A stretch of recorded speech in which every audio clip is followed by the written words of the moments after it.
Tar ചെയ്തിട്ട് ഒറ്റൊരു ദിവസം പഴക്കം മാത്രമുള്ള ഒരു റോഡാണിത് കേട്ടോ. കണ്ടാൽ കുറച്ച് ദിവസങ്ങൾ പഴക്കം പറയും. ഒറ്റൊരു രാത്രിയിലത്തെ മഴ കൊണ്ട് ഈ ഒരു പരുവത്തിലാണ് നമ്മുടെ റോഡായിട്ടിരിക്കുന്നത്. 4 കോടി രൂപയായിരുന്നു ഇതിൻ്റെ ബഡ്ജറ്റ് എന്നാണ് കേട്ടിരിക്കുന്നത്.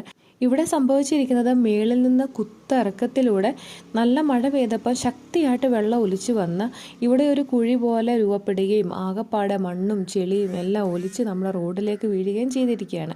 അപ്പോൾ അതിന് പ്രോപ്പറായിട്ടുള്ളൊരു ഡ്രെയിനേജ് സിസ്റ്റം, ഒരു ഓടയോ എന്തെങ്കിലുമൊക്കെ ഒന്ന് പണിത് വെച്ചിരുന്നെങ്കിൽ ആ വെള്ളം ആ ഓട വഴി അങ്ങ് പോയേനെ. ഇത് ആ ഒരു വെള്ളം ശക്തിയായിട്ട് നമ്മുടെ ഈ പുതിയതായിട്ട് പണിതിട്ട റോഡിലേക്ക് തന്നെയാണ് വരുന്നത്.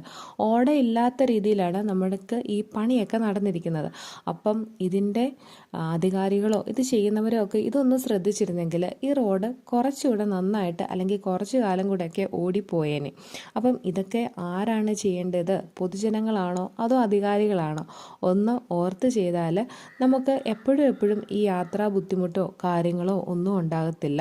അപ്പം ഇങ്ങനെ കുത്തിറക്കമാണ് ഇവിടെ. അപ്പം വെള്ളം ശക്തിയായിട്ടാണ് നല്ല മഴ പെയ്താൽ ഒലിച്ചു വരുന്നത്. അപ്പം എന്തെങ്കിലും ഓട പോലുള്ള സംവിധാനങ്ങളോ പൈപ്പോ കാര്യങ്ങളോ ഒക്കെ ഒന്ന് ചെയ്തു കൊടുത്താൽ നമുക്ക് റോഡ് എന്നും ഇതുപോലെ തന്നെ കാണാനായിട്ട് കഴിയും.